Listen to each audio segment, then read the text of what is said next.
অবলকান্তি, কবি নীরেন্দ্রনাথ চক্রবর্তী।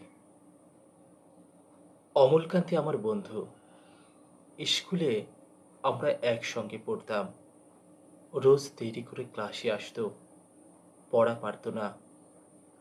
শব্দরূপ জিজ্ঞেস করলে এমন অবাক হয়ে জানালার দিকে তাকিয়ে থাকতো যে দেখে ভারী কষ্ট হতো আমাদের।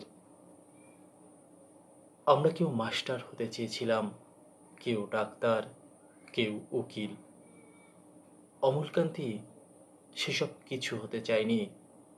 সে রোদ্দুর হতে চেয়েছিল। ক্ষান্ত বর্ষণ, কাকডাকা বিকেলের সেই লাজুক রোদ্দুর, জাম আর জামরুলের পাতায় যা নাকি অল্প একটু হাসির মতন লেগে থাকে।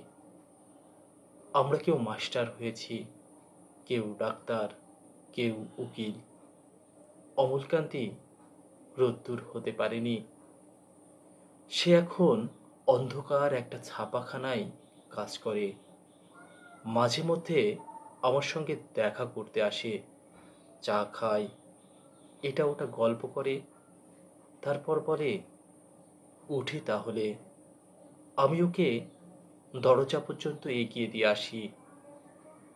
আমাদের মধ্যে যে এখন মাস্টারি করে, অনায়াসে সে ডাক্তার হতে পারত। যে ডাক্তার হতে চেয়েছিল, উকিল হলে তার এমন কিছু ক্ষতি হতো না।